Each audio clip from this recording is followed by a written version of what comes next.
First off, I would like to thank you for agreeing to this interview. Your story is rather intriguing. In fact, I have to say, of all the interviews I've conducted, this is the most unique. That could be. Nevertheless, I thank you for this opportunity to tell my story. You're quite welcome. So you claim that you are an extraterrestrial from another planet and that you have credible proof. So, let's start at the beginning. When did you arrive here? My visit began in 1947, in the southwestern part of your country, a few miles northwest from a small town called Roswell, New Mexico. Reportedly, our spaceship had crashed in that area. Military personnel investigated the site and supposedly found the dead bodies of the alien inhabitants. But let's get one thing straight right now. Our ship did not crash.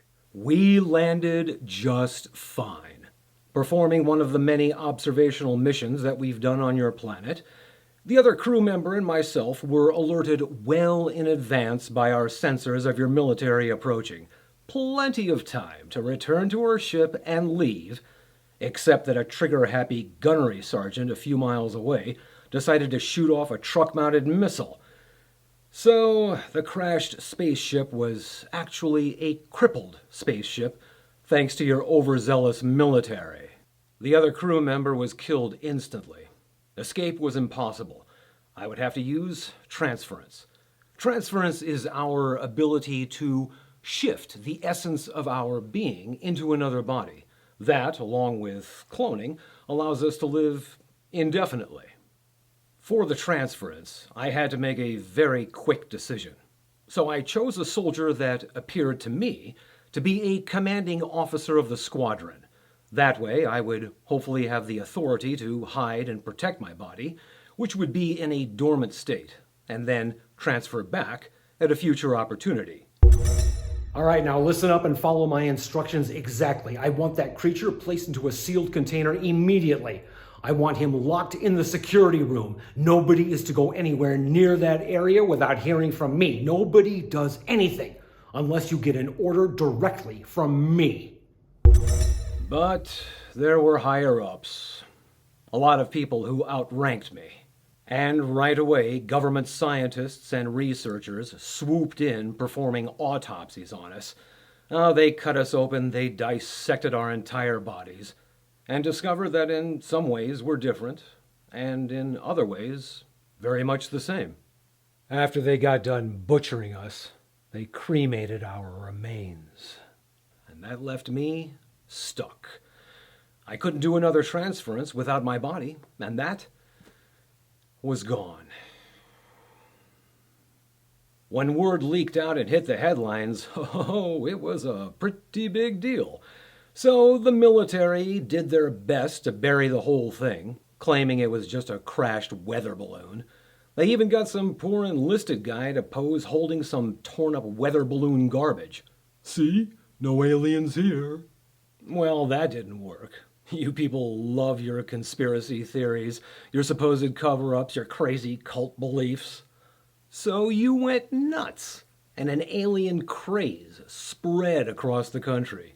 You had people seeing aliens all over the place. Believe me, you only see what we want you to see, and that's not much. But hysteria does not depend upon reality. Hollywood, they saw this as a golden opportunity and cranked out a bunch of schlocky B-grade sci-fi movies. Most of them were pretty crappy. But I do have to say, I did like Michael Rennie in The Day the Earth Stood Still. He was pretty good. And as for Roswell, like any good American town, they cashed in on all of this and became the premier alien invasion tourist attraction for all of you extraterrestrial crazed Americans. Oh boy, you people will capitalize on anything. As for me, well, I'm stuck as Captain Bill Carter, U.S. Army. I wish I had chosen somebody younger and better looking, but beggars can't be choosers. So the goal was to construct a spacecraft, get myself back home so that I could transfer back into one of our bodies. But I quickly discovered that that would take quite a while. Your technology at that time left much to be desired. I mean, we're talking really primitive materials. I would have to do all of the fabrication myself. And that would take a long time. But you know what? I was in no rush. Our mission was to observe, to learn who you are, and why you do what you do. And here I am, a blending of myself and a human. I could now experience firsthand all of your feelings, your hopes, dreams, desires, your aspirations. I could now see your world through a set of human eyes. So I decided the ship could wait. I've got time. As it turned out, this Bill Carter had 30 years in the military under his belt, and he was getting ready to retire, giving me the freedom to explore, experience, and learn. Now, Bill Carter had a wife, and she was a wonderful person, and I got to experience what wonderful meant with a loving and caring spouse. In the early 1950s, we moved to an area you call the suburbs. This system of housing was remarkable in its repetition and total lack of creativity.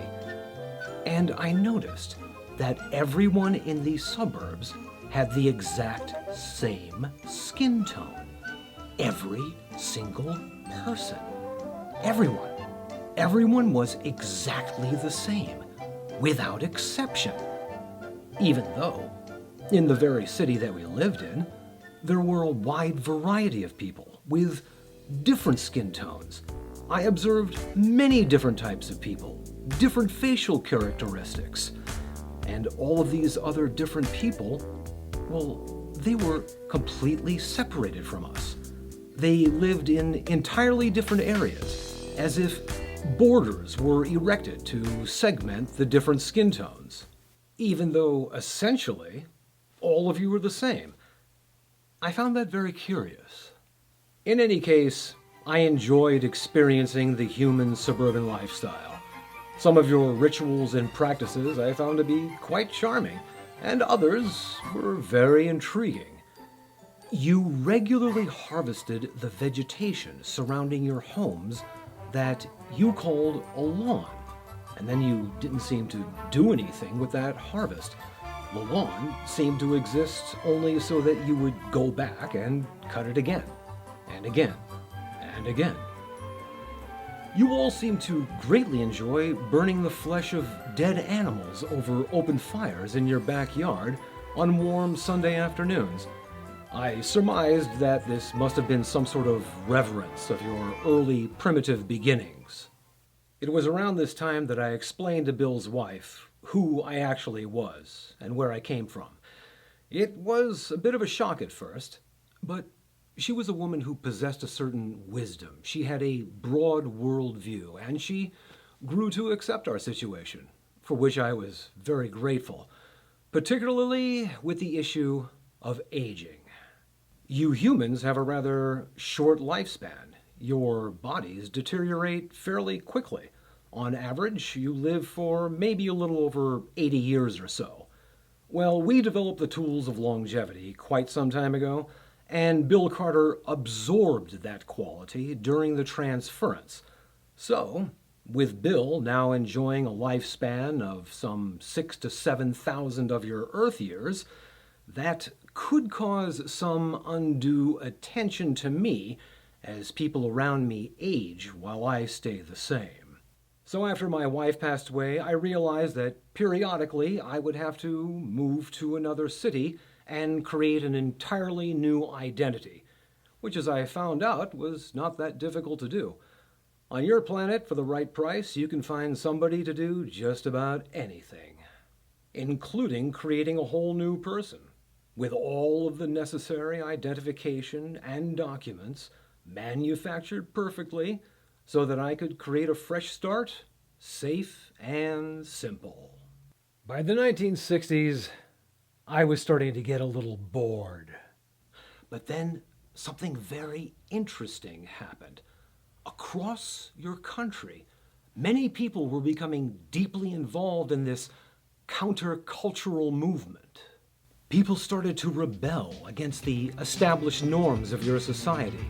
A radical new way of thinking and living grew in popularity. People called themselves hippies, exploring a free and expansive lifestyle of communal connection and harmonic coexistence, and celebrated the essence of life. People began to expand their consciousness, explore higher levels of thinking to pursue inner advancement. I thought that maybe you were taking the first steps in advancing your evolution. But the established powers were terrified of such change, terrified they would lose control, and they brutally fought back the revolution. Eventually, the revolution lost its energy, lost its momentum. Ideals were co-opted and commercialized, and the hippies eventually were replaced with the yuppies. Capitalism was back in vogue. The search for peace replaced with the desire of the dollar and the love of dress-for-success outfits and excellent hair gel. So, with that, I decided, it was time for me to start building my spaceship. Unfortunately, your technology was still pathetically primitive. Now, I could invent the components I needed, but with what I had to work with, that would require an enormous facility with dozens of technicians, the results of which would undoubtedly put a spotlight on me that I do not want. Greedy members of your military-industrial complex would catch wind of it, and do I want to contend with them? No, thank you. Much better for me to anonymously share with you just a small amount of information, just enough so that you would develop just the bare-bone basics of what I needed. So I mailed out some simple schematics, basic technical information, with no return address, of course, to a couple of different guys. One was Steve Jobs. He was doing some computer work, and it looked kind of promising. And another one was this Bill Gates fella, who appeared to be getting his technology act together. Now, I didn't give away the keys to the castle. I'm not going to tell you everything. You wouldn't know what to do with it. No, just enough information so that I would have the bare minimum of what I needed. It took you quite a while, but eventually you did come around. Your computers became more powerful and smaller, and then smaller yet and even more powerful. And then when you got to nanotechnology, I went, okay. So now I've got just barely enough to build a ship. So the spaceship is nothing special. I mean, pretty rudimentary actually. Kind of the Ford Fiesta of space travel. But hey, she'll get me there. Hey, you know what? She's almost done. I've got her in the garage. Come on, let's go take a look. Well, here she is. And ain't she a beauty? And I gotta tell you, not a single spot of rust. Bill, this is a car. It's just a car. This is not just a car. This is a 2003 Lexus IS 300 with a 2JZ engine, same kind they use in the Toyota Supra. 3.0 liter inline six double overhead cam. I'm telling you, if I put a turbo in this, I would double my horsepower easy. Very funny, Bill. Very funny. All right. Now look, you had your little joke. Now come on. What's going on? Okay. All right. Look, it doesn't matter what I have. I could use a dump truck, a shipping container, as long as I have some sort of solid vessel to contain the power plant for space-time conversion. You see, the power plant creates an energy dome, or like a bubble, around the craft. The environment inside, that's me and the Lexus, we are totally sealed and protected from the environment outside, that's outer space. The energy bubble emits a force that bends and shrinks space-time in front of the craft, and it re-expands behind the craft. The space-time of our universe can be molded and shaped, as you learned from your physicist, Albert Einstein. Think of space like a giant piece of fabric, with point A at one end and point B at the other. The power plant wrinkles up that fabric or folds it over, making the distance from point A to point B much shorter. So, a journey of several hundred light years? Nothing more than a short pleasure drive in a really cool Lexus. Hey, do you want the tires? I'm not gonna need them. I gotta take them off because I gotta put in ion thrusters to get me up to about 20,000 feet before I engage the power plant. I don't want to do that down here. That would cause quite a bit of damage to the neighborhood. Bill, if what you're saying is true, this is incredible. Could you share this with us? Could you tell us how you created this device? You have got to be kidding me. That would be like giving a loaded revolver to a 5-year-old. I mean, look, the one fairly notable accomplishment of yours of the past century, splitting the atom, creating an enormous amount of energy, and what did you do with that? You used it to kill people. You developed it as a weapon of war. You then made bombs and missiles, more bombs, more missiles, lots of them, to threaten, to maintain dominance, to let them know that you're top dog. So, of course, they make their own missiles, and you had quite an arms race going on for a while. And when you did decide to use this energy for peaceful purposes, like to produce electricity, to heat and cool homes, well, that turned out pretty well for you, didn't it? I don't think you ever actually realized just what you were working with and how to control it. So, you build a power plant to produce electricity that also just happens to produce radioactive poison that could kill millions. Hey, what could possibly go wrong? And you're asking me to share with you a source of energy millions and millions of times more powerful than anything you could possibly even imagine? I don't think so. I mean, look, you humans are just so nuts. You are totally bonker, batshit crazy. You go from one extreme to the other. At one end of the extreme, you are filled with horrible, violent, murderous hatred and rage. You even organize that hatred. You actually structure your vile contempt. You arrange and coordinate your hostility in order to promote your resentment and build a machine of malevolence.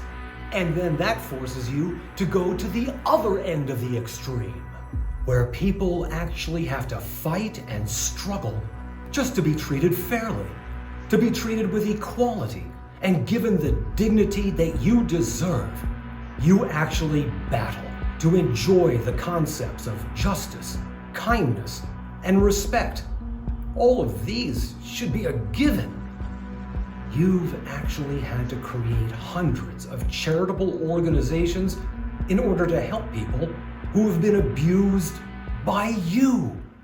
Oh, I just wish that you would learn how to transcend all of your petty and imaginary differences of race, religion, and nationality, and realize that you are all the children of the planet Earth.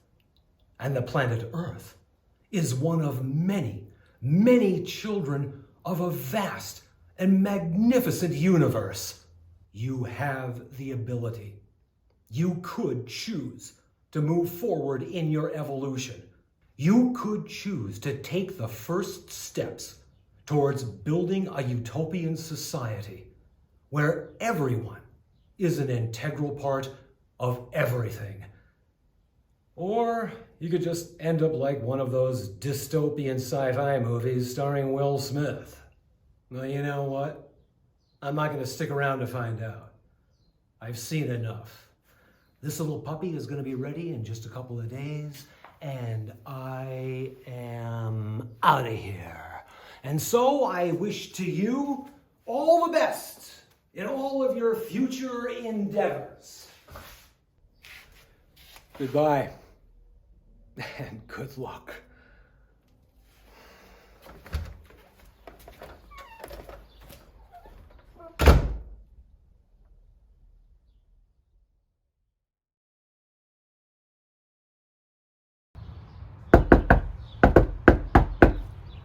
Hey, Bill.